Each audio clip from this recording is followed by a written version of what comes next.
Muy buenas. Buenas, adictos. Hoy tenemos la suerte, el honor y yo personalmente el placer de presentar a Manu Solar Arjona, que es graduado en Ciencias del Deporte y preparador físico de ciclistas y corredores principalmente. Fue ciclista profesional durante los años 2014, 2016 y 2017 y hace ya varios años que comenzó con su podcast Ciclismo Evolutivo, ahora Rendimiento Evolutivo, por lo que muchos lo conocemos, en el que divulga sobre salud y rendimiento desde su punto de vista holístico, complejo y dinámico. Es además autor de un libro que ya recomendamos varias veces aquí en Adictos, La naturaleza del entrenamiento. Por aquí lo tenéis. Un imprescindible para quienes quieran ahondar en nuestras raíces más ancestrales, genéticas y de comportamiento, que influyen en nuestro día a día y en el rendimiento en el deporte. Bueno, muchas gracias por estar con nosotros, Manu. Pues muchas gracias a vosotros por la invitación. ¿Algo más que quieras decir sobre ti que se nos haya pasado?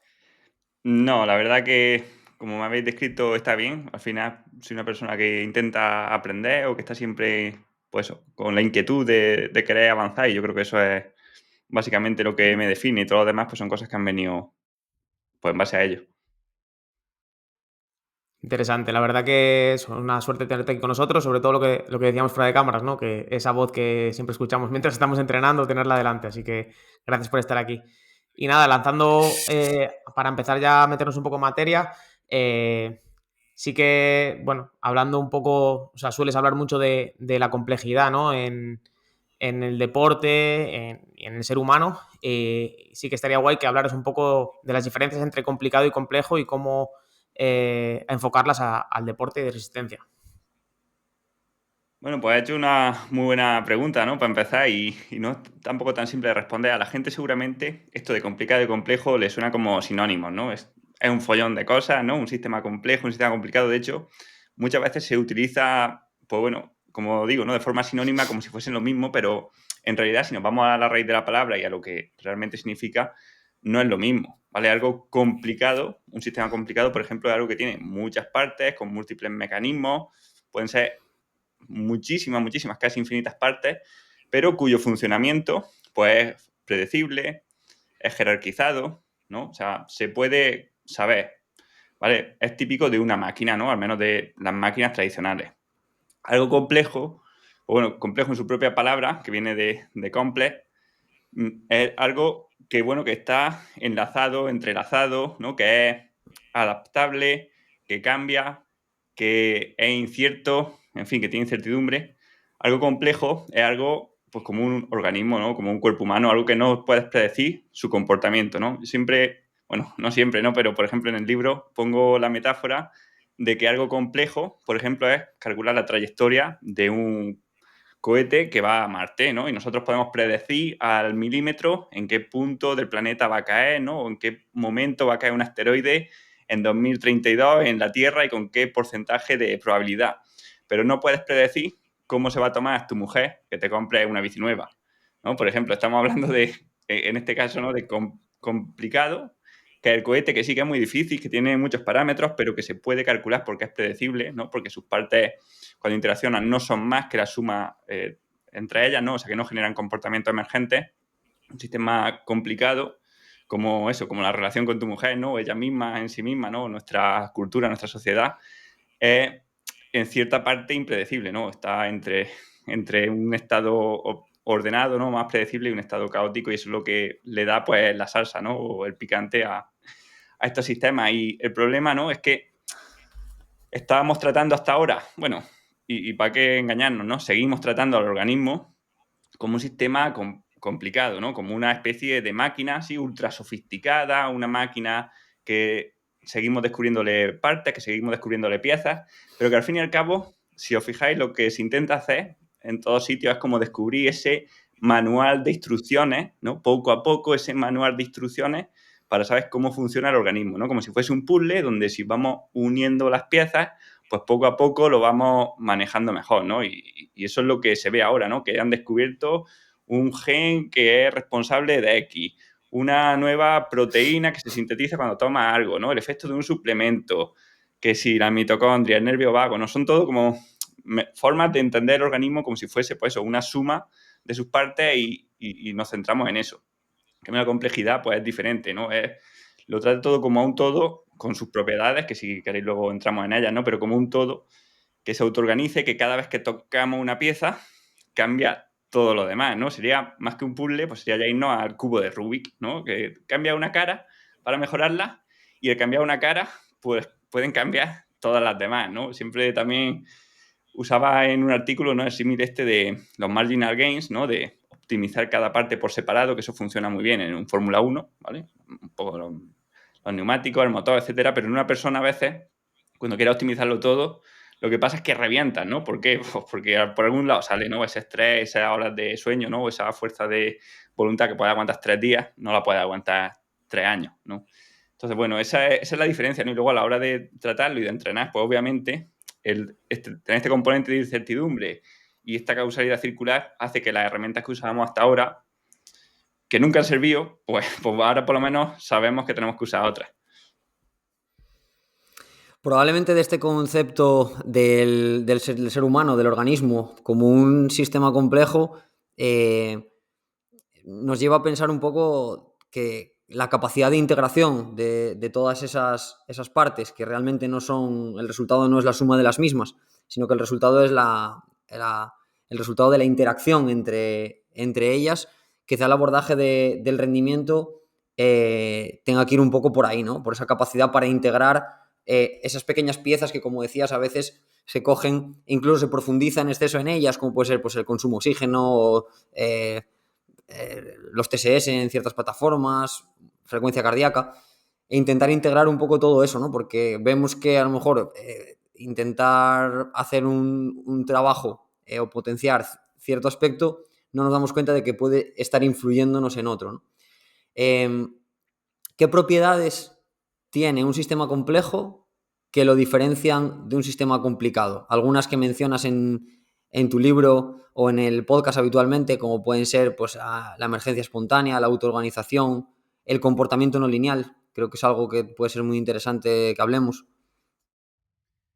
Vale, mira, para explicar las propiedades de los sistemas complejos y que la gente lo entienda, en vez de irnos a la teoría, voy a poner algún ejemplo que se pueda, ¿no? O que sea claro.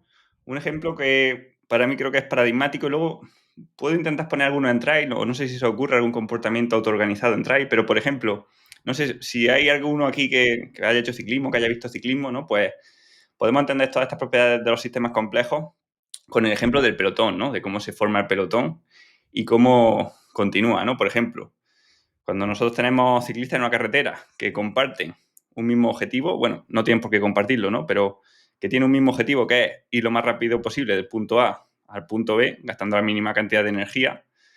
Estos ciclistas, si es un ciclista solo, no aparece un pelotón, ¿no? Si van dos ciclistas separados, no aparece. Pero cuando hay suficientes ciclistas, ellos interaccionan entre sí y pueden descubrir de forma aleatoria, ¿no? En el principio de los tiempos seguramente, que la sinergia, cuando se sinergizan y entre ellos cooperan, van más rápido, ahorran energía, ¿no? El que va detrás, pues va ahorrando energía, haría rueda, ¿no? Y entonces es una sinergia exitosa. Bueno, cuando tenemos muchos ciclistas, o imagínate en otros sistemas, las sinergias que son exitosas, o sea, que hacen que el fitness de cada individuo, o que cada individuo, por decirlo así, tenga más éxito, pues esas sinergias se reproducen, se expanden, ¿no? Por un ciclo reforzador.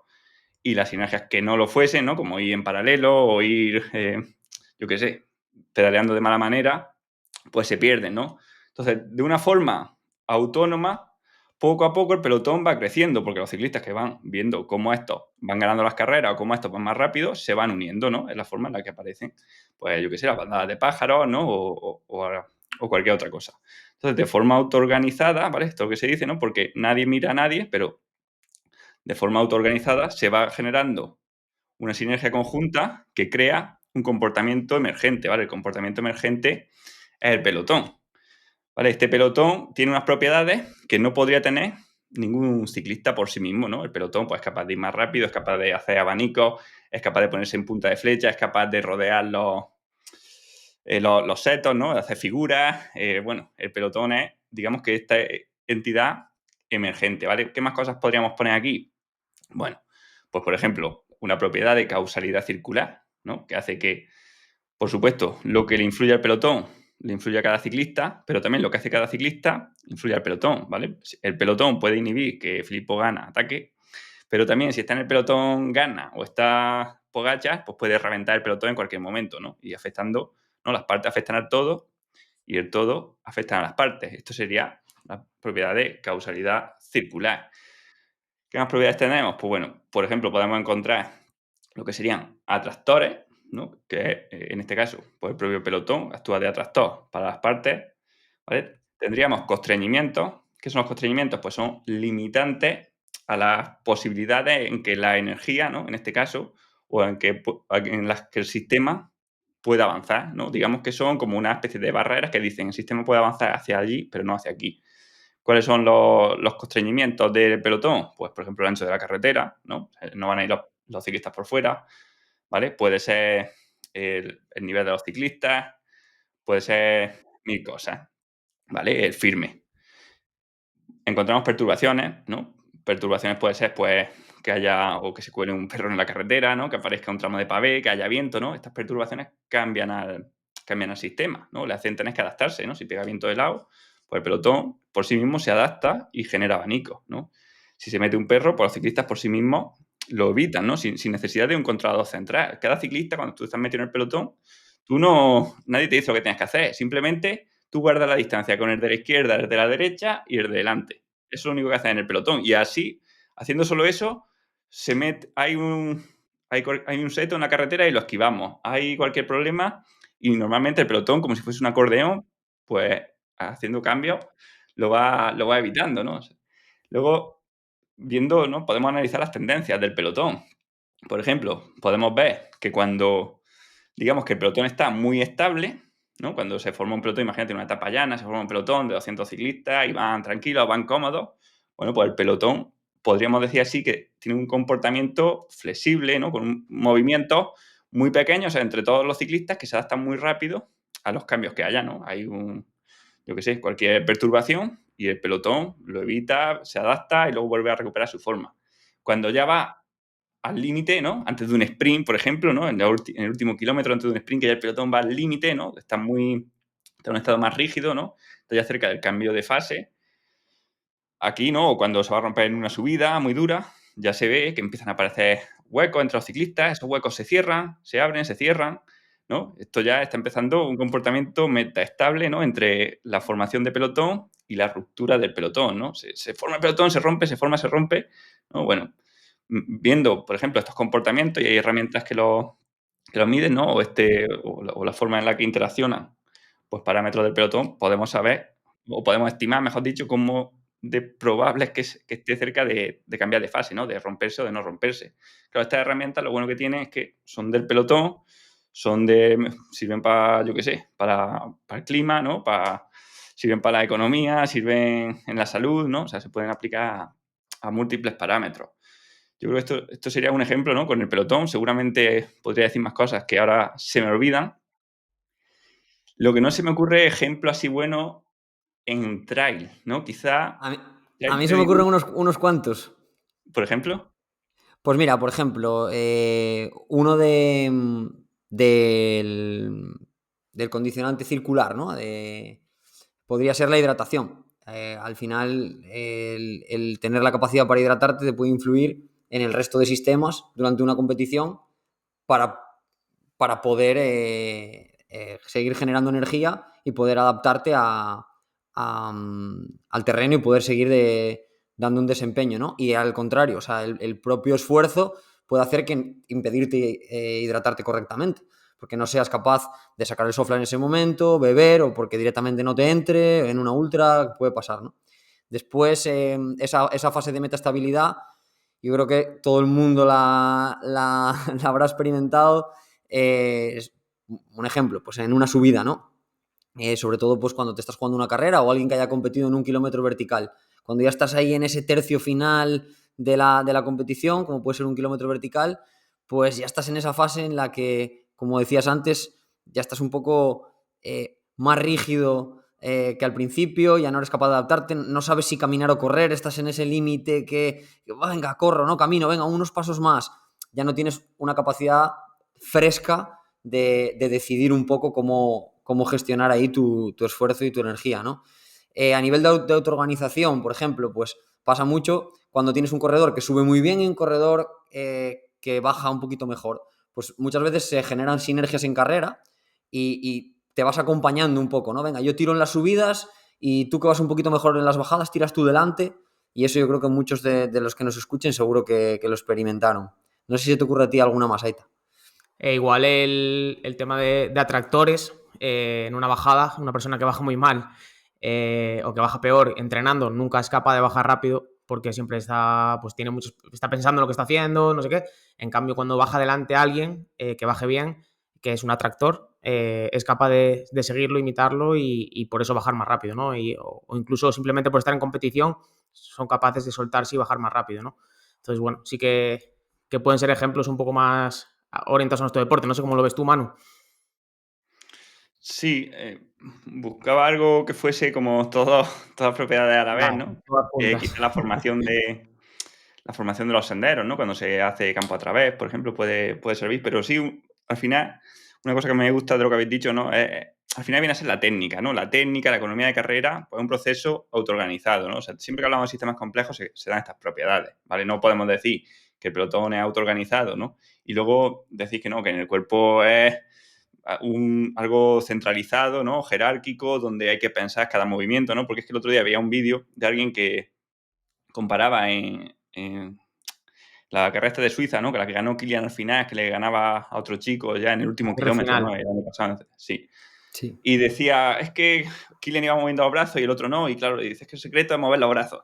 Y a ver, sí, el secreto no es mover los brazos, ¿vale? Esos son compensaciones que emergen de forma espontánea, ¿no? De forma autoorganizada y claro, pues si tienes más técnicas, si tienes más posibilidades de movimiento, ¿no? Porque lo has desarrollado, ¿no? Porque eres capaz de, bueno, de generar, digámoslo así, más sinergias, ¿no? Nuevas sinergias cuando las anteriores pues no son lo suficientemente efectivas y eso es algo que Kilian pues ha hecho y quizá el otro chico no ha hecho, pues le hace que vaya más rápido, pero no, eso no se piensa. O sea, tú no puedes pensar, venga, voy a mover los brazos así y voy a ir más rápido, voy a ir más equilibrado. Eso sale de practicarlo, por supuesto, pero es algo autoorganizado que en cada paso, en cada momento, pues necesitan unos movimientos ligeramente diferentes. Al final, mover los brazos sin ton ni son, pues es peor que no moverlos.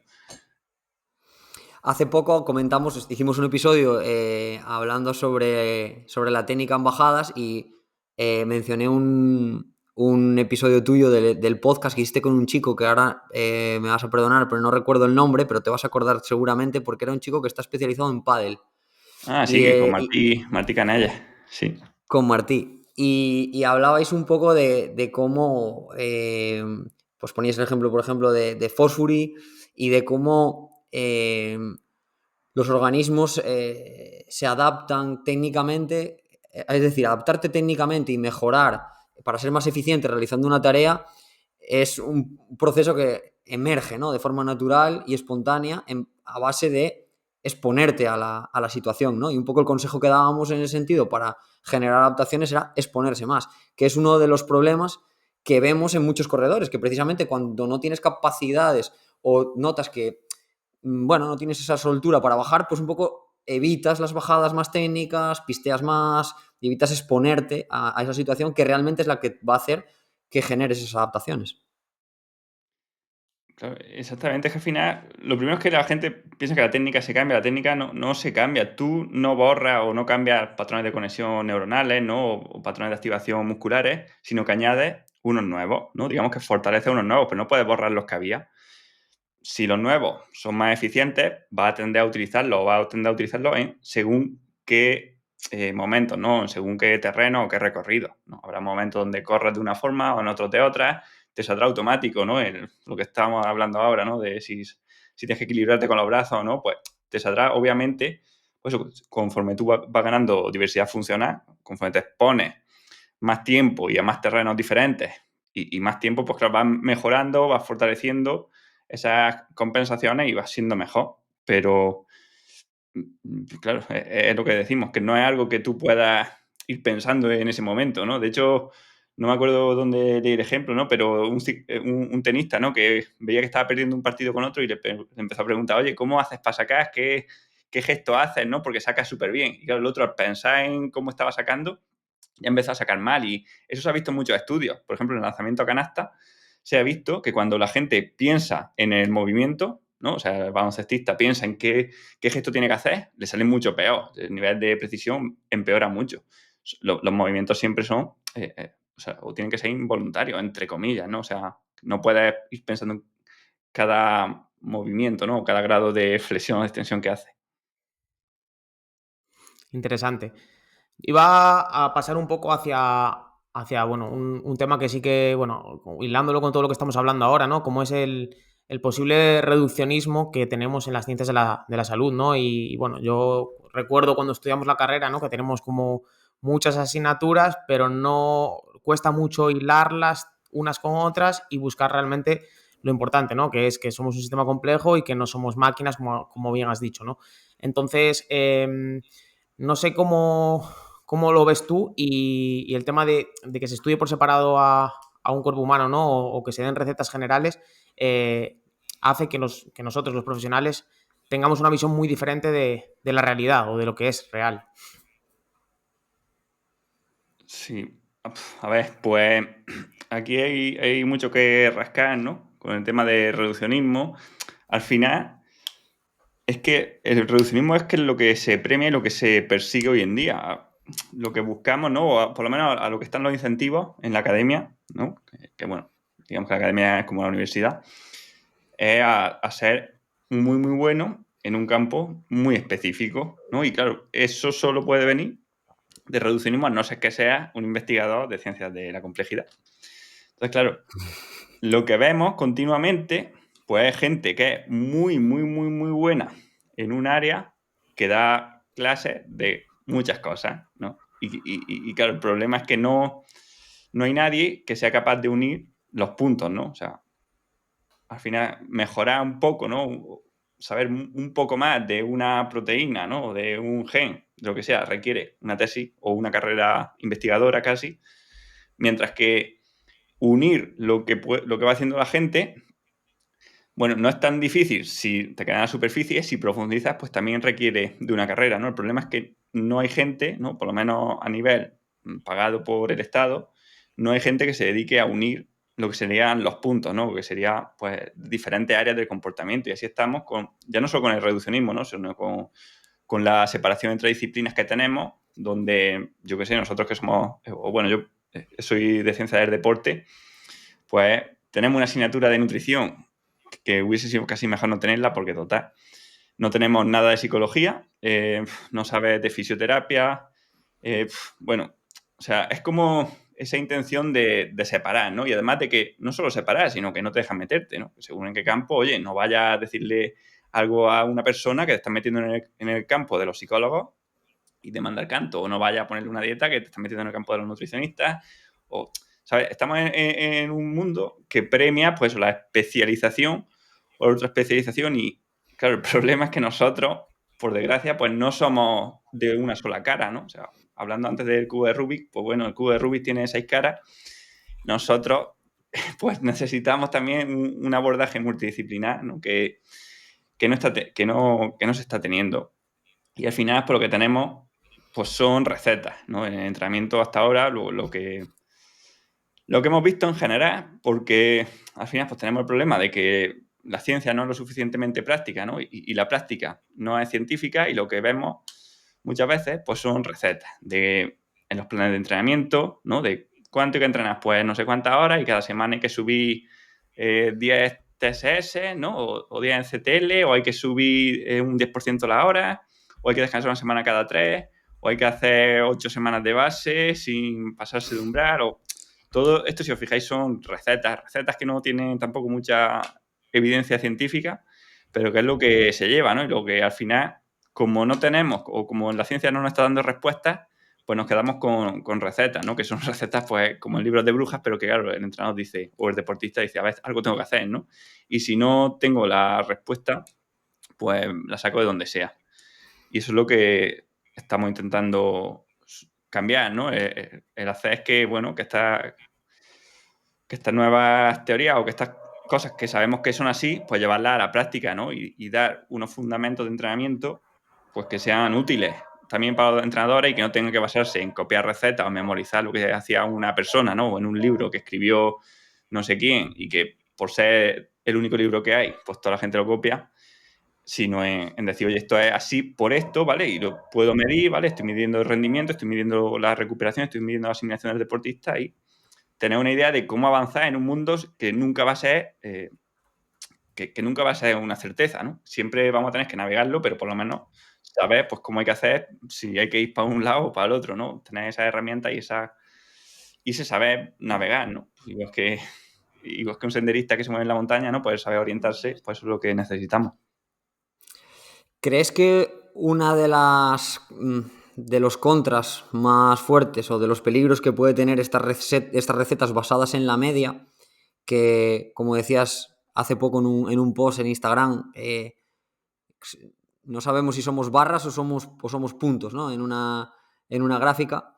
Eh, ¿Crees que el peligro que tiene es que la falta de individualización nos puede llevar en muchos casos a no ser respondedores de esta receta, a caer en la frustración y no saber encontrar un poco los motivos, teniendo en cuenta que basándonos en la evidencia, se supone que lo que estamos haciendo o con lo que estamos haciendo deberíamos mejorar, ¿no? Hablo a nivel de rendimiento y hubo un momento en el que mencionaste ese ámbito multidisciplinar sobre el que crees que deberíamos abordar los problemas de salud y rendimiento, y a mí es algo que me llama la atención, cómo se están abordando muchas veces los problemas psicológicos o psiquiátricos, cómo se abordan desde un punto de vista a veces muy centrado en la farmacología, por ejemplo, igual que podría ser dentro del rendimiento, pues hacer un abordaje muy centrado en los datos, ¿no? Y olvidarnos un poco de lo demás. ¿Crees que este puede ser uno de los problemas y ves que podemos estar dando pasos atrás en vez de adelante por culpa de esta interpretación? Vale, a ver, creo que son dos preguntas, ¿no? Casi en una. Voy a intentar ir primero, ¿no? A la parte del problema de las recetas, ¿no? Que me decías, ¿no? Y confundir lo que es el grupo con el individuo, que ese es uno de los problemas que tenemos hoy en día, pero quizás te diría que ojalá fuese ese el principal problema, ¿no? O sea, porque el principal problema para mí es que las recetas que hay o no tienen ningún contexto científico, o sea, no se basan en nada, simplemente pues en cosas que se han ido pasando digamos, entre generaciones, y eso no quiere decir que no vengan de la ciencia, ¿eh? Por ejemplo, los modelos de periodización, al final, de resistencia que se han seguido hasta ahora, pues te pones a rebuscar un poco y no vienen de yo que sé, de un montón de estudios donde se haya probado que los deportistas que periodizan con el modelo ATR van mejor que los que periodizan de una forma por bloque o tradicional, ¿no? Sino que al final, pues lo primero es porque no tenían ni siquiera buenas formas de medir rendimiento, ¿no? O sea, está en una época en la que no tenían formas de medirlo, y lo mismo con el control de la carga de entrenamiento, ¿no? Con los TRINC, ¿no? De Bannister, que al final, pues también empieza a ver de dónde sale y ves que, pues bueno, muchas veces parten hasta casi de algo que no tiene mucho rigor, ¿no? O ningún rigor. Y luego eso se va, digamos, va evolucionando y va pasando de uno a otro y está en la ciencia, pero en realidad no es científico, ¿no? Para mí eso no es científico.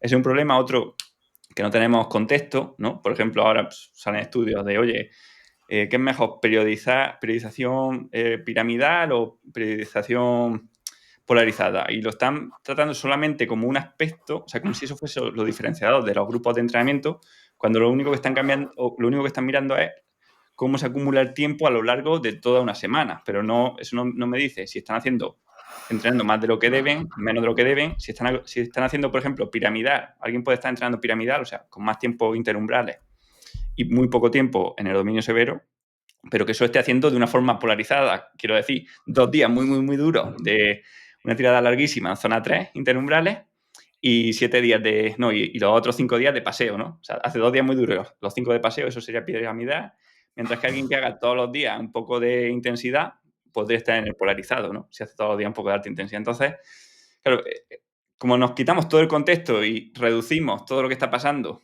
al programa y además a una parte del programa que es la sumatorio, ¿no? El sumatorio de tiempo en zona al final de la semana, ni siquiera en cómo se han conseguido eso, pues claro, ya estamos perdiendo todo el contexto, ¿no? Y sacar de ahí recetas, pues sigue siendo erróneo. Y de hecho, pues lo que suele pasar es lo que pasa, ¿no? Que no sale ninguna recomendación, porque al final pues, unos deportistas se compensan con otros porque estamos midiendo algo que no es relevante.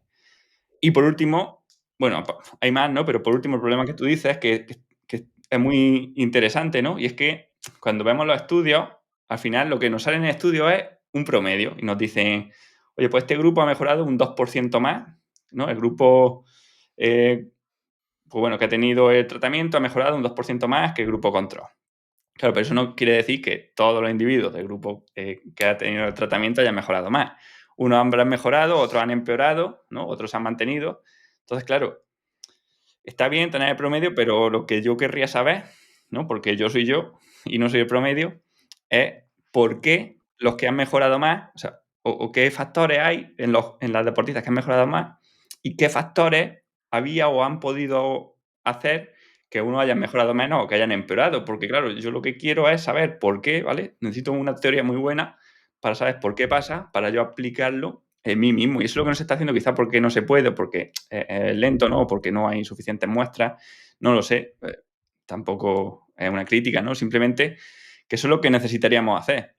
Y sin embargo, lo que más valor le damos hoy en día, al revés que eso, es a los metaanálisis. A cuanta más gente, mejor, ¿no? Si sale un metaanálisis en vez de un estudio donde hay 2.000 participantes, mejor que mejor. Y entonces cogemos ese promedio del metaanálisis que te dice que la cafeína mejora el rendimiento un 3% de media y coge y te lo crees, ¿no? Y venga, cafeína para todo el mundo, ¿no? Y hay gente a que a cafeína le pone hiperactivo y le acepta mucho peor, y gente que le va bien, ¿no? Y en promedio, pues sí, habrá más gente que le va bien que gente que le va mal, pero eso no quiere decir que sea bueno. De hecho, incluso hay casos donde la mayoría de la gente a algo le puede sentar mal, pero hay gente a la que salva, ¿no? O sea, hay casos, pues bueno, claro, no sé decirlo, ¿no? Pero imaginar un tratamiento de una enfermedad, ¿no? Pues por ejemplo, podríamos ir a la hipertensión.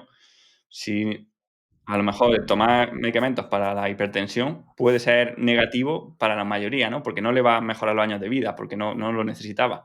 Pero va a haber unas pocas personas que eso a lo mejor les salve de tener un infarto. Entonces, claro, si tú ves cuántos años de mejora de vida ha tenido el grupo que ha tomado medicamentos para hipertensión, pues compensa. O sea, los que pierden un poquito o nada contra los que salvan muchísimos años, pues al final te sale que el grupo ha mejorado su esperanza de vida más que el que no ha tomado nada, ¿no? Incluso aunque el 80% del grupo, imaginaros, ha empeorado, ¿no? O ha hecho algo que no debía tomar, ¿no? Esto pasa mucho con los antibióticos. Por defecto, pues antibióticos para todo el mundo. Claro, a la mayoría de gente eso le va a hacer empeorar, pero a los que salva, los salva de morirse, ¿no? O sea, el efecto que tiene en poblaciones al final es grandísimo. Y así con tantas cosas. Entonces, claro, sería bueno también decir, oye, ¿por qué? ¿No? O sea, ¿por qué esto es bueno o malo? Y en función de eso, aplicarlo. Y ahí es donde, sinceramente, hay muchas cosas como esta en las que los entrenadores que prestamos atención, pues podemos tener incluso más conocimiento que muchas veces que alguien que esté solamente en la ciencia, ¿no? Porque tú ahí, cuando estás con una persona a fondo, te das cuenta de cosas, ¿no? Aunque no puedas publicarlas o no puedas siempre saberlas. Y es una cosa que creo que se debería tener más en serio, ¿no? Desde al final que hacer entrenamiento, ¿no? Que ser un entrenador es como ser muchas veces, pues yo qué sé, no se valora, ¿no? Pero yo creo que cuando se hace con cabeza, con números y prestando atención, pues sí que llega a conclusiones que al final, claro, a lo mejor estadísticamente no puedo tenerlas porque no, porque tengo dos personas, ¿no? O sea, no puedo sacar significancia estadística de esto. Pero sí que si esto lo juntas con mucha teoría, ¿no? Y con estar al día, pues creo que te sirve.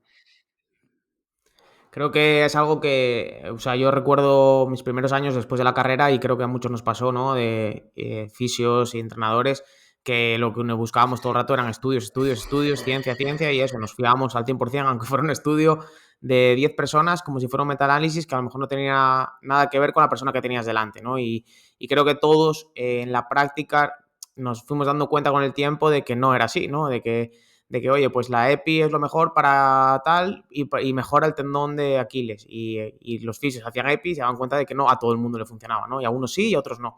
Entonces, esa parte del entrenamiento yo creo que también es algo que por lo menos por mi parte, me he dado cuenta, ¿no? De también lo mismo, ¿no? Polarizado para todos, alta intensidad y zona 2. Y a todo el mundo así, y había gente que no le sentaba bien, y no, es que tiene que ser así, porque dicen los estudios que es así, y yo te reviento y acabo con, no, y al final con el tiempo te das cuenta de que cada persona es diferente, de que hablar con ellos, saber cómo están, cómo se sienten, si están mejorando realmente o no, puede ayudarte mucho más que lo que te puede decir, pues eso, un estudio o lo que nos digan, lo que decías tú, ¿no? Las recetas que están por ahí de toda la vida, ¿no?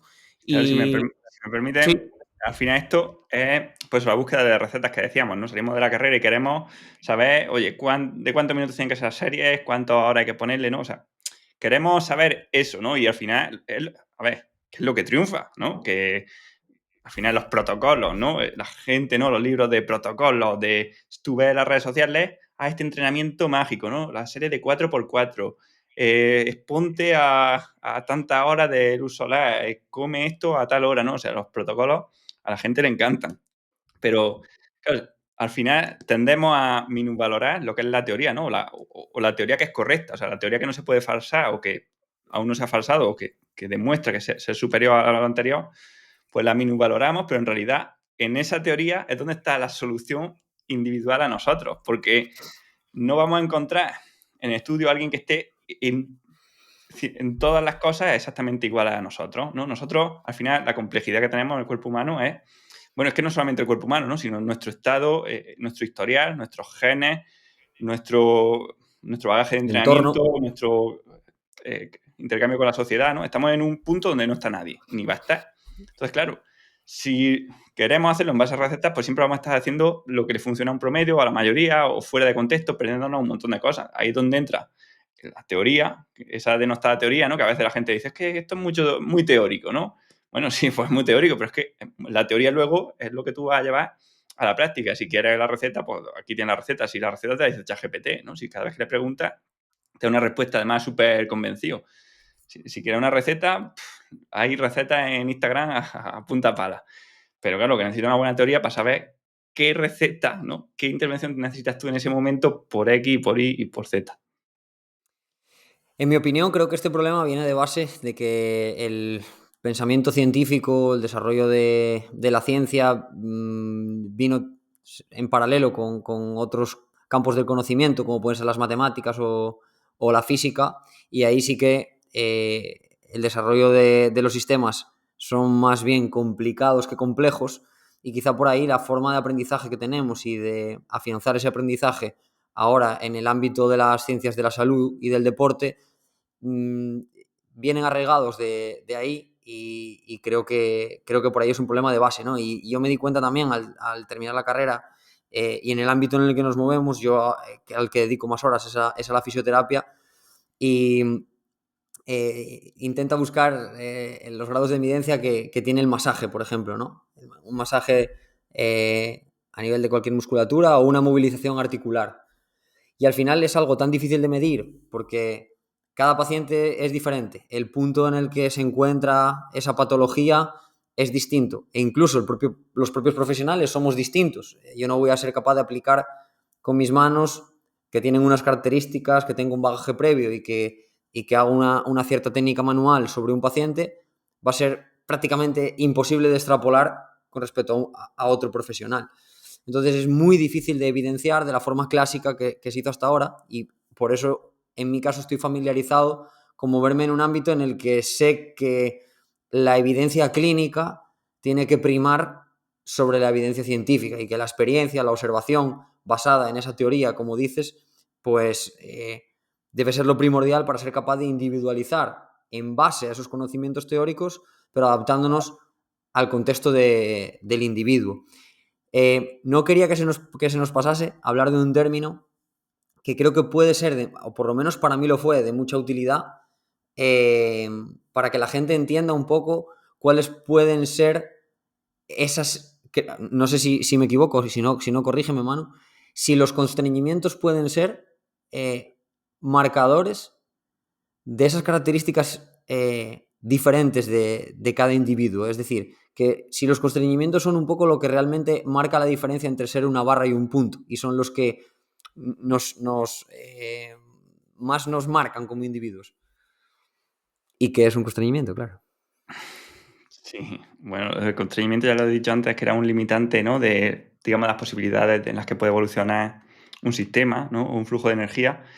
Y a ver, estoy leyendo un libro ahora muy interesante, ¿no? De Alicia Juarrero, que se llama, bueno, Constraints Create Coherence, ¿no? O los constreñimientos crean coherencia, que viene a decir, ¿no? Que o sea, que son los constreñimientos los que generan la complejidad y estructuras que permanecen en el mundo, ¿no? O sea, que sin constreñimientos, por ejemplo, la rodilla, pues solamente se puede flexionar, o sea, solamente se puede extender, ¿no? Hacia adelante, no hacia atrás. Bueno, pues ese constreñimiento que permite que andamos. Y así con muchas cosas. Vale, la pregunta de los constreñimientos era si son lo que nos diferencia, ¿no? A unos de otros, a unos seres humanos de otros, ¿no? A ver, Sí, claro, es que casi todo lo que nos sobre todo en limita el el ámbito, rendimiento, sobre todo en el ámbito del rendimiento. Sí, casi todo lo que nos limita el rendimiento es un constreñimiento, porque la perturbación, digamos que generalmente es la misma para todos, ¿no? El constreñimiento por excelencia de rendimiento es la genética, ¿no?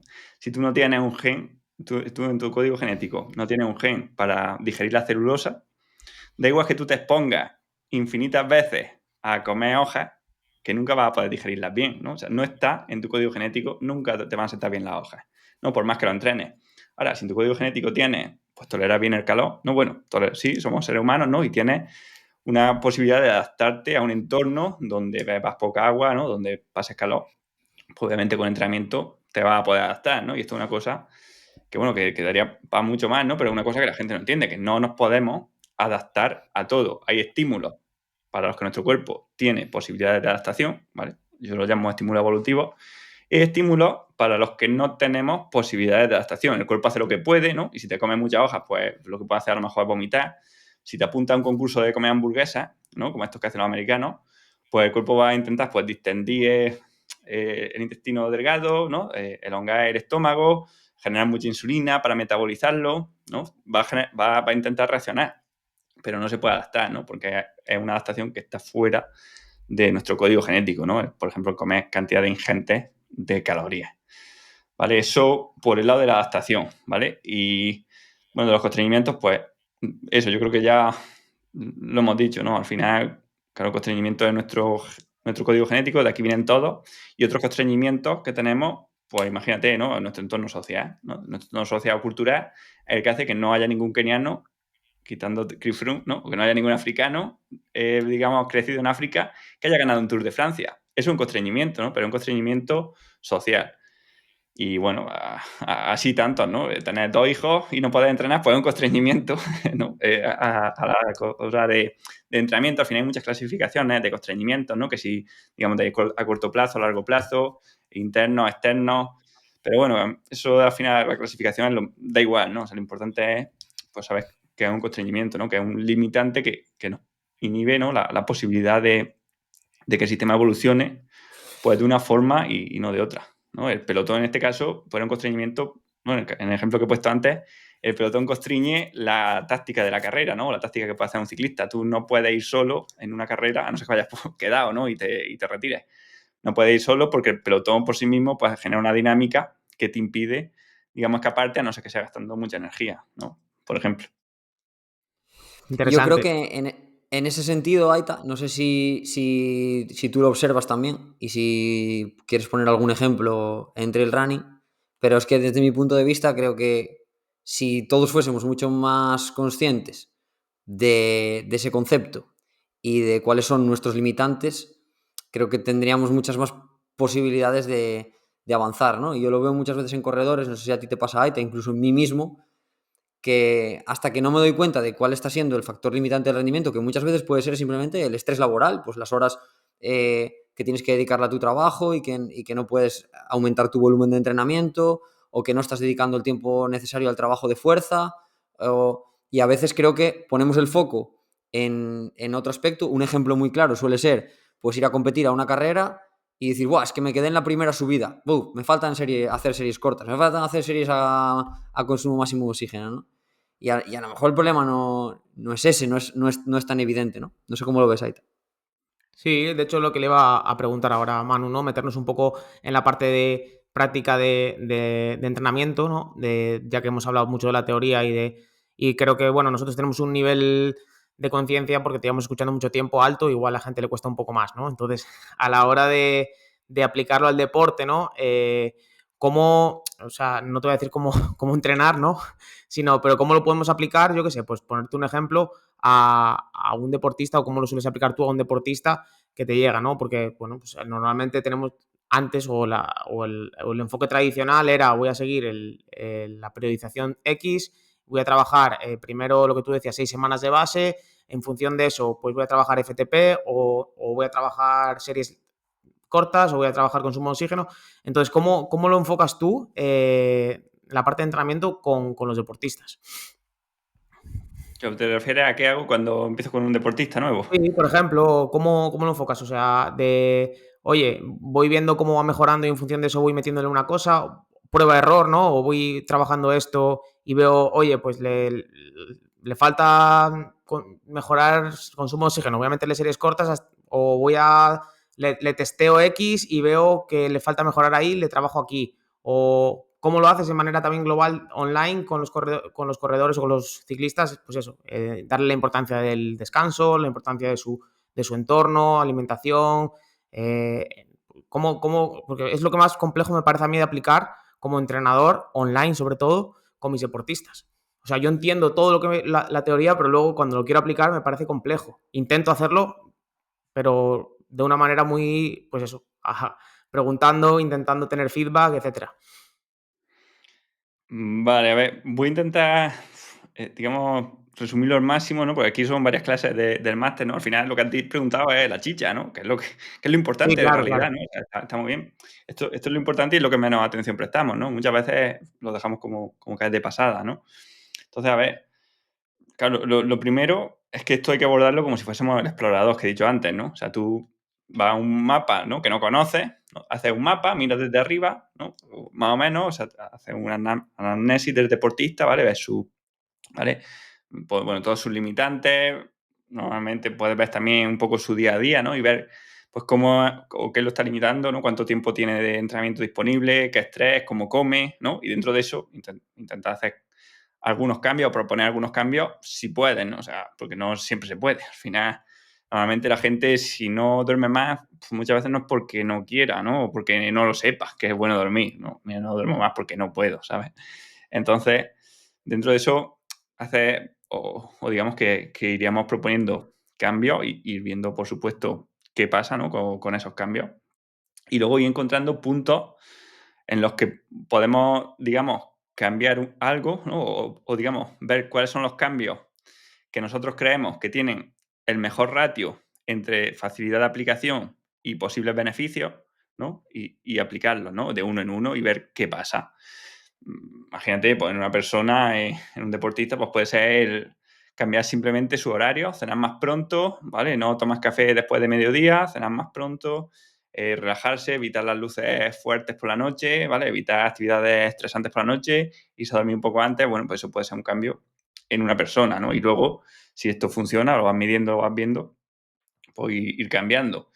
Y claro, luego ya nos vamos a la parte del entrenamiento, que al final, pues claro, aquí hace un plan, ¿no? Una estrategia en función a los objetivos y ese plan tendremos que ir reajustándolo, pues según lo que vayamos viendo cada semana, ¿no? En función de, por ejemplo, de los promedios que estamos viendo, de cómo está recuperando o cómo evoluciona su rendimiento, ¿vale? Que bueno, que esto tiene mucha historia, ¿no? Pero al fin y al cabo, pues tenemos formas de saber si está mejorando el rendimiento y si está, digamos, acumulando fatiga o soltándola o manteniéndola.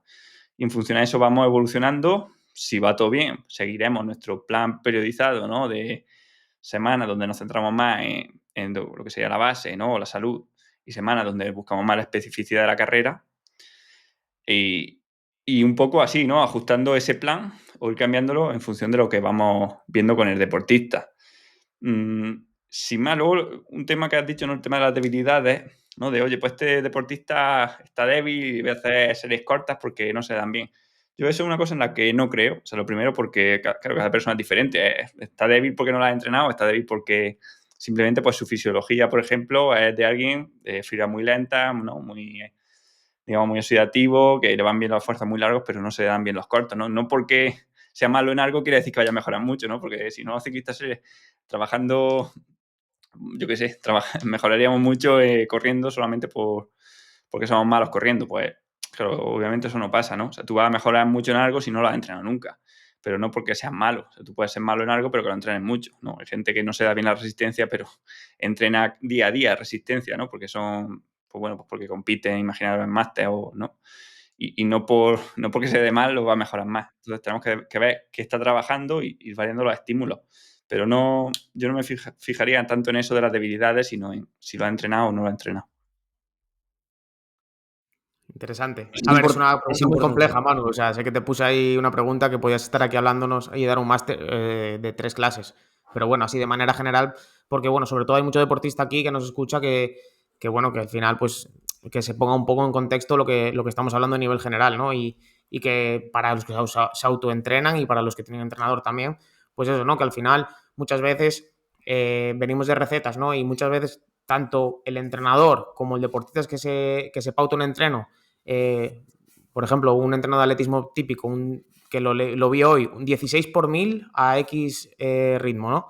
¿Y por qué 16 y no 18? ¿Y por qué 16 y no 14? ¿No? Y ahí es donde lo que suelo hablar yo con los corredores es que yo te pauto una receta, pero es que a lo mejor te dejo que 10 segundos arriba abajo de ritmo, o que quites 2 series o que hagas una serie más en función de cómo te encuentres ese día, ¿no? Y que no es un plan cerrado y que si te digo 16 son 16 sí o sí, porque lo está pautado así en Training Peaks y el papel lo aguanta todo. Entonces, que es mucho más de cómo has descansado ese día, cómo has comido ese día, cómo te encuentras, el entorno, son millones de cosas que influyen en ese entrenamiento y después en cómo recuperes. O sea, si haces el 16 por 1000, genial, pero luego tienes un estrés de la hostia al llegar a casa, pues igual no recuperas y no asimilas bien ese entreno, ¿no?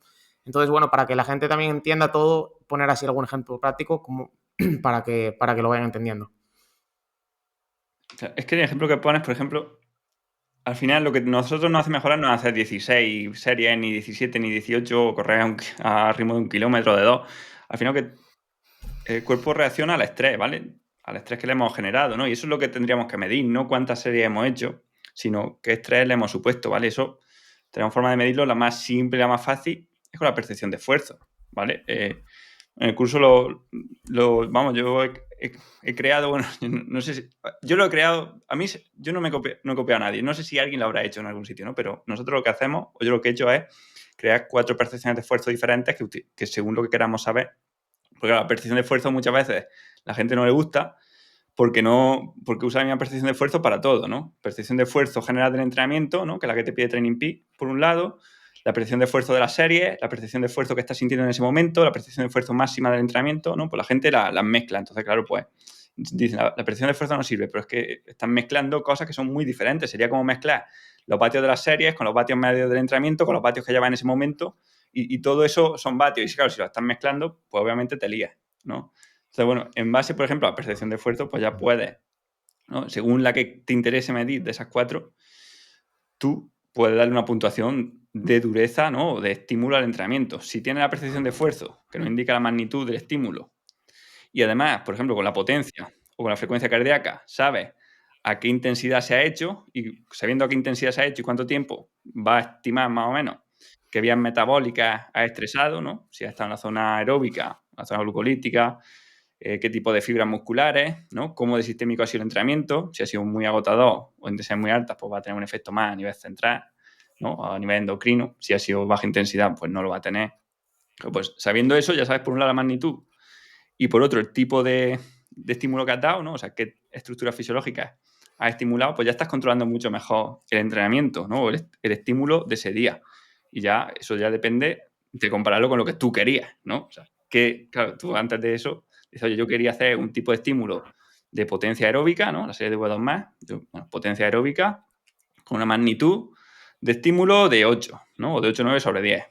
¿Lo he conseguido? ¿Sí o no? Bueno, pues con esas dos cosas lo puedes saber, ¿vale? Y ahí es donde iría. Ahí se lo puedes hacer pues con 20 series de 1 minuto, lo puedes hacer con 10 series de 2 o con 7 de 3 y no, ahí sí que no sabemos o no te puedo decir cuál es mejor. Ya depende, por ejemplo, si estás preparando una carrera, pues claro, las que más específicas sean de tu duración, pues van a ser mejores, ¿no? Ya, o sea, si tu duración no tiene una especificidad clara porque es trail, ¿no? Porque ciclismo de carretera, pues casi a ver, no es tan así, ¿no? Porque luego depende, por ejemplo, si lo haces... En fin, esto también... Es que, claro, aquí podemos profundizar mucho, ¿no? Pero las series, por ejemplo, de alta intensidad, pues tú puedes hacerlas más enfocadas solamente en lo que sería consumo máximo de oxígeno, ¿no? Digamos, escalones o, digamos, series más largas, ritmos estables, con un componente neuromuscular, ¿no? Con más ataques, ¿no? Más explosivos y también con consumo de oxígeno.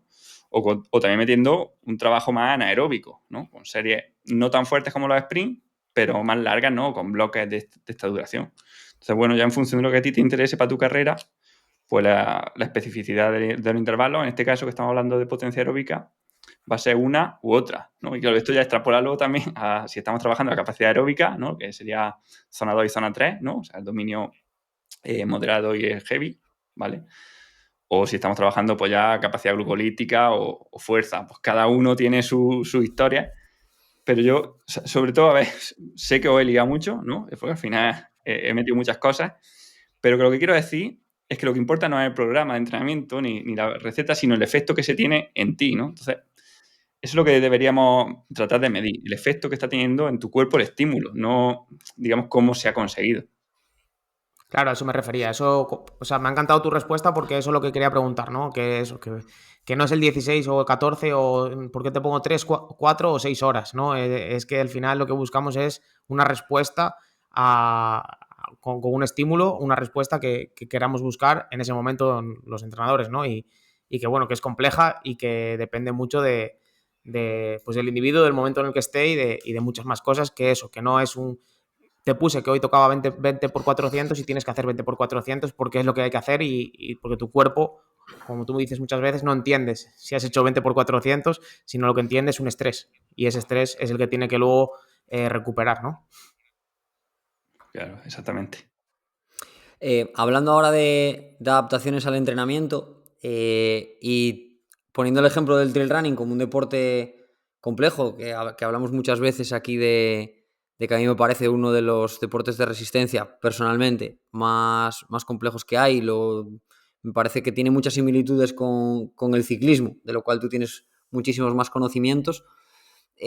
¿Crees que uno de los objetivos que tenemos que tener como corredores y como entrenadores en trail running puede ser principalmente la capacidad de adaptación? Es decir, teniendo en cuenta la variabilidad del deporte, los diferentes escenarios y perturbaciones en las que se va a encontrar un corredor, eh, intentar encontrar siempre mecanismos de adaptabilidad semana a semana.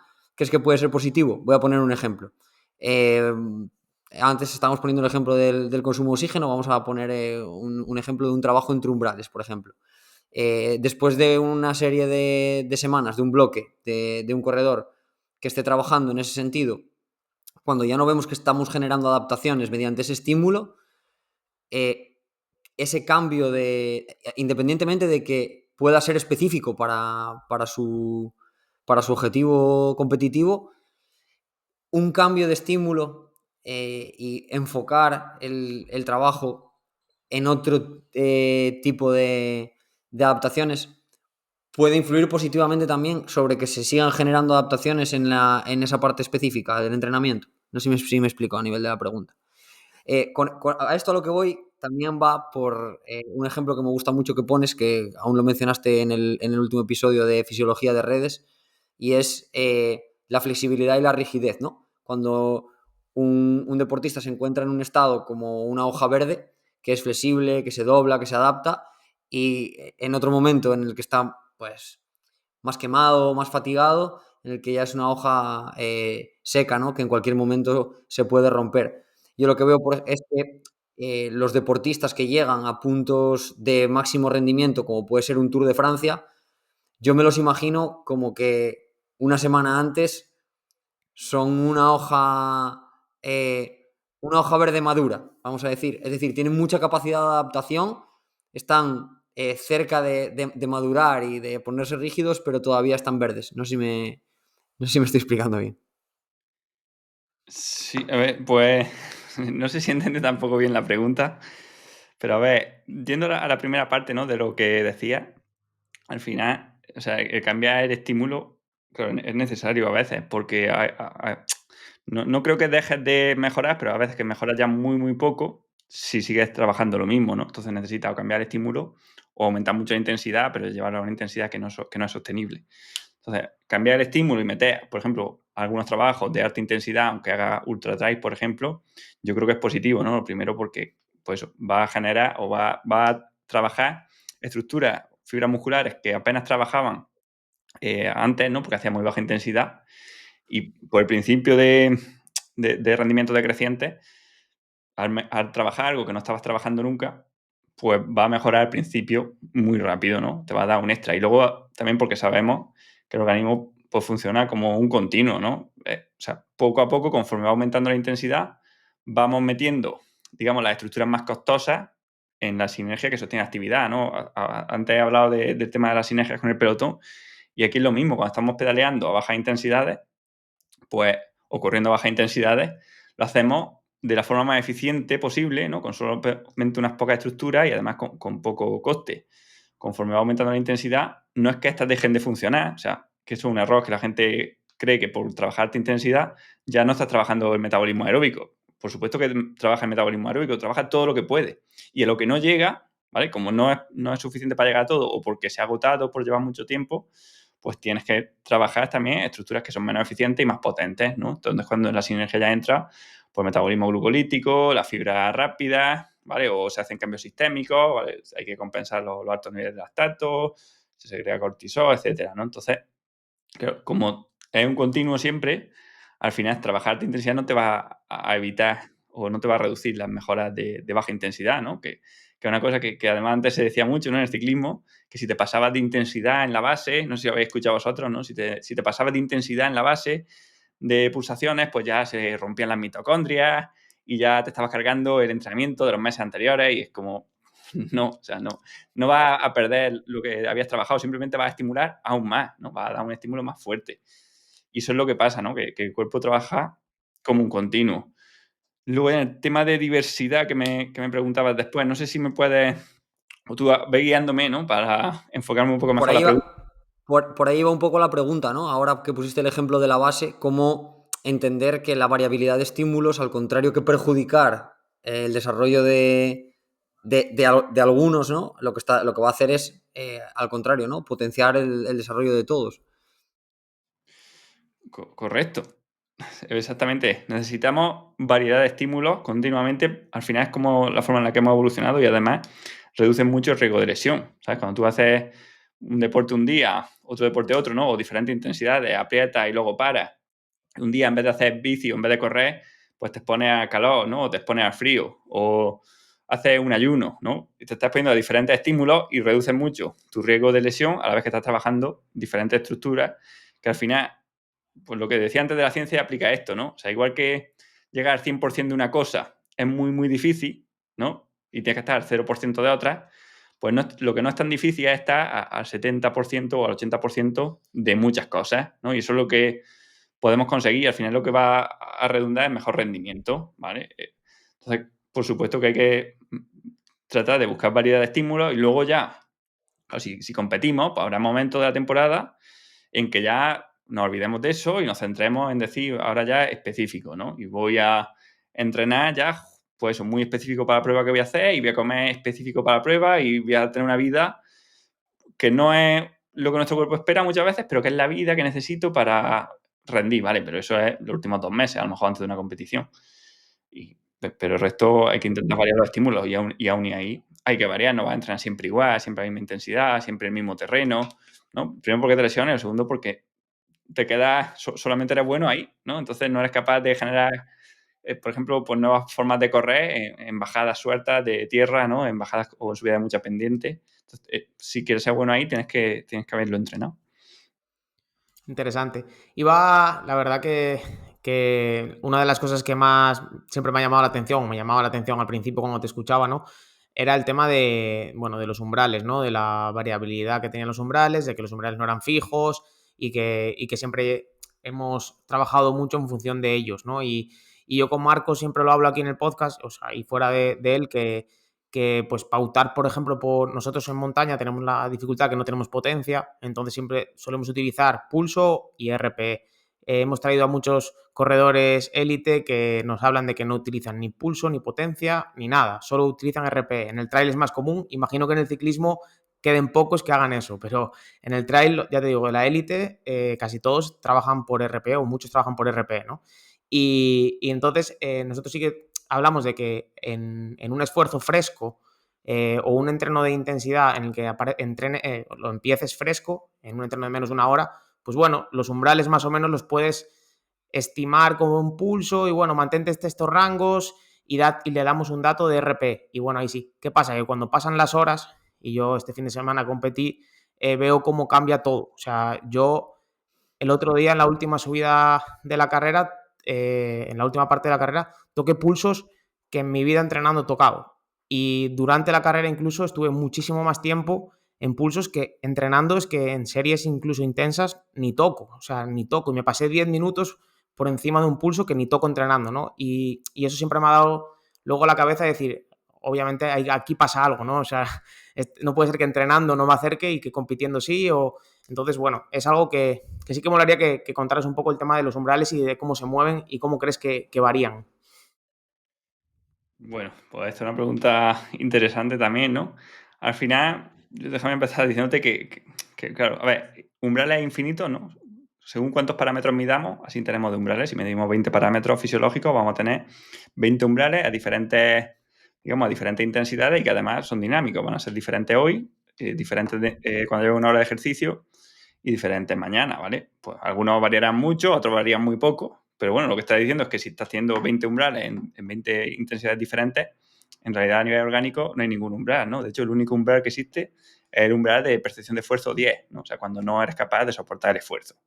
Eh, Al final son cosas que hacemos por comodidad o por continuar con la tradición, pero incluso los umbrales más, digamos, más científicos, ¿no? Más testados, ¿no? El umbral del lactato, ¿no? Imaginaros. Al final el umbral del lactato no es nada mágico, ¿no? De hecho, por eso se da diferentes intensidades, porque, bueno, simplemente, por ejemplo, el primer umbral, pues el punto en el que el lactato que se está produciendo, pues ya no se recicla o no se reutiliza justamente en la misma fibra muscular o en las adyacentes y sale a sangre, ¿vale? Pero bueno, todo el rato se está produciendo lactato. Simplemente que hay un punto, es como la gota que llena el vaso, y esa gota que llena el vaso, pues que ya no cabe en el vaso, sale, ¿no? Digamos que gotea y sale la sangre, pero no hay nada mágico, ¿no? Simplemente pues sale la sangre y ya está. Y el organismo, como está preparado, de hecho, siempre hay lactato en sangre, ¿no? Y como el organismo está perfectamente preparado, pues la reutiliza, por ejemplo, en el corazón o en el cerebro o en el hígado y la transforma otra vez en glucosa, ¿no? Entonces no hay nada mágico, ¿no? Todo es un continuo. Por eso lo que me decía de los atletas profesionales que trabajan por percepción de esfuerzo, pues al final pues lo estarán haciendo muy bien, sin fijarse en los umbrales, sin problema, porque es que al final no hay ningún cambio fuerte ni importante, ¿no? Al cambiar pues, de lo que sería zona 2 a la zona 3, ¿no? Del dominio moderado al heavy, ni tampoco, por mucho que se diga, no hay un cambio puntual del heavy al severo. Al final, por ejemplo, lo que hemos visto cuando analizamos la curva de velocidad-tiempo, ¿no? O de potencia-tiempo de ciclistas o de corredores, es que sigue una ley de potencia. O sea, esto quiere decir que no hay un punto a partir del cual tú te empiezas a fatigar más lento o más rápido, ¿no? Antes se decía que el segundo umbral es el punto que si estás por debajo de eso te fatigas más lento, si estás por encima de eso te fatigas más rápido. A ver, obviamente que eso pasa en todas las intensidades, ¿no? Cuanto más fuerte vas, más rápido te fatigas, pero lo que estamos viendo es que es un cambio que es proporcional y que se mantiene proporcional por encima y por debajo de este segundo umbral. O sea, y a esa misma duración. Entonces, como no hay ningún cambio a nivel de que no pierdas potencia más rápido, que haya cambio en el comportamiento de algunos parámetros, pues que es lógico porque al final conforme más fuertes vamos, pues obviamente van cambiando cosas y obviamente vayan fallando sinergias y ese segundo umbral pues es un ejemplo de eso, ¿no? De que hay fallos, hay agotamiento de fibra rápida, hay pérdidas de eficiencia que hacen que vayamos llegando, por ejemplo, al consumo máximo de oxígeno, pero sin más, ¿no? O sea, que digamos que son puntos que están ahí, pero que no nos indican que esté habiendo, digamos, un cambio súper importante o que deberíamos tener en cuenta a la hora de entrenar, ¿no? Siempre nos pueden servir como guía, pero que igual de bien puedes entrenar, o incluso mejor. Si tú coges la zona, por ejemplo, la zona 2, ¿no? La baja intensidad. Incluso puedes entrenar mejor por pulso que si vas midiendo el lactato, ¿sabes? Porque por pulso sabes que siempre vas a estar más o menos ahí. Si luego lo vas ajustando a la temperatura, por ejemplo, o a la fatiga, ¿no? Sabiendo, bueno, en carrera no te sirve, obviamente, ¿no? Pero sabiendo que si hace más calor va a ir más alto, si hace más frío va a ir más bajo, pues te puede servir perfectamente. La percepción de esfuerzo seguramente también será el mejor marcador de que estás en la zona 2. Al final, si tú tienes una percepción de esfuerzo de 4 o de 5, por mucho, por muy rápido o muy lento que vayas, si vas así de fácil es que estás trabajando baja intensidad, ¿no? Y entonces vas a poder meter el volumen que necesitas. En fin, que esto da para mucho, ¿no? Pero es como que, claro, basándonos en un modelo mecanicista o reduccionista, como decía al principio, extrapolamos o pensamos que la zona 2 es mágica porque es el punto donde no se la tanta sangre y por eso es mágica y hay que entrenar ahí, cuando en realidad pues simplemente que es una intensidad que podemos sostener mucho tiempo con poca fatiga y que nos permite pues, hacer mucho volumen, que si cambiáramos y en vez de hacer tanta zona 2 porque tenemos poco tiempo, hacemos zona 3, pues tampoco pasaría nada, ¿no? Siempre y cuando controlemos la dosis y controlemos el estímulo.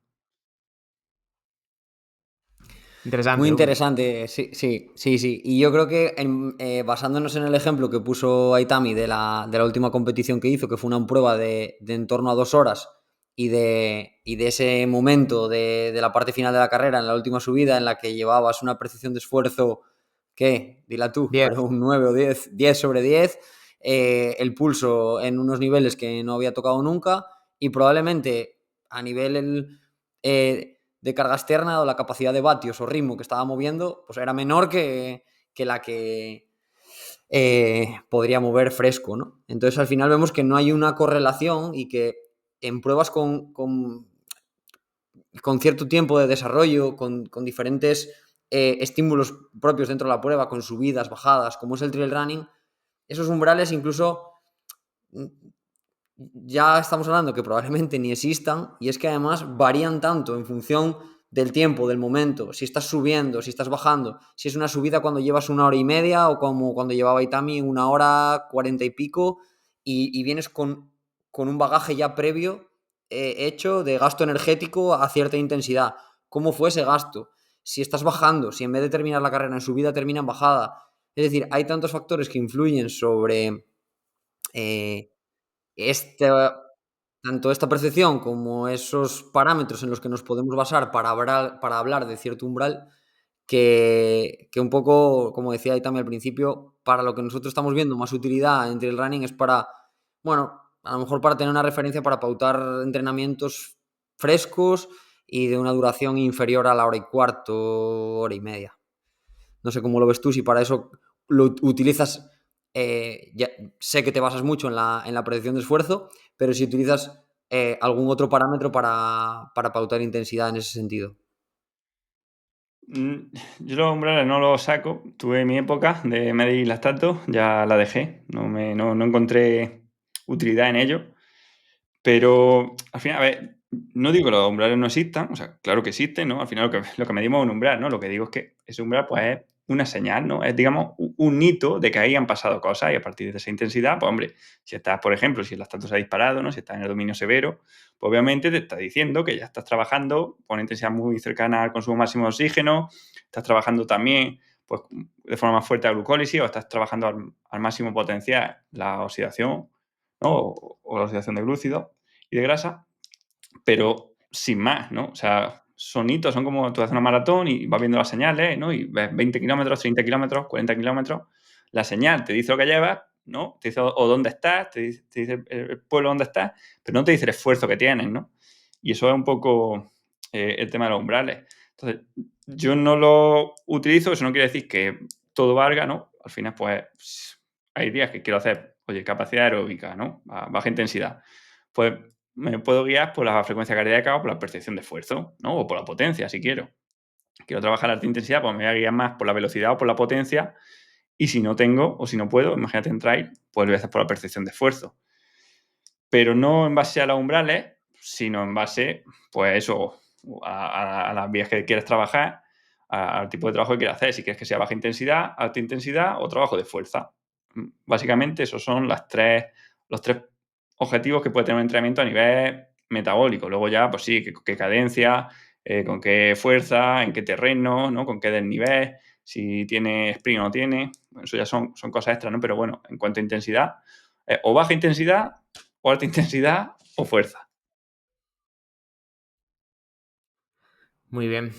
Pues yo creo que podemos ir cerrando. O sea, creo que ha quedado un episodio bastante complejo para mucha gente, seguro, hablando de complejidad, pero que desde aquí les animo lo primero, a seguir a los que no lo conozcan, a seguirlo en el podcast, Rendimiento Evolutivo, que bueno, ahí si lo vas siguiendo al final pues vas teniendo más conciencia y vas siendo más consciente de todo lo que está hablando.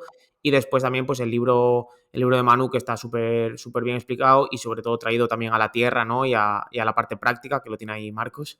Y nada, eso, por mi parte, lo dicho, un placer, espero que a la gente le haya servido, o por lo menos que le haya hecho dar una vuelta a todo en su cabeza y replantearse muchas cosas, ¿no? Que están siempre ahí las tenemos como estipuladas ya de base por todo lo que hemos escuchado durante muchos años y cuesta muchas veces ser crítico con todo lo que hacemos, ¿no? Y estas cosas pues nos hacen reflexionar mucho y yo te lo agradezco desde mi punto de entrenador.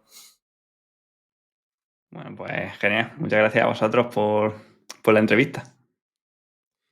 Nada, yo también agradecerte, Manu. Para mí, bueno, un placer tenerte aquí. Como decía ahora Itami, bueno, pues eres una referencia porque eres alguien que a mí personalmente me hace reflexionar y creo que eso a día de hoy es de valorar mucho y también por todo el contenido que generas, que te pegas un curro y que es de muchísima calidad.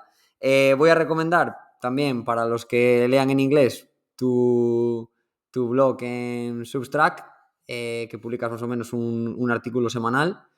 Y después creo que estás preparando por ahí con tu club la Gran Fondo Sierra de Segura en verano, ¿puede ser?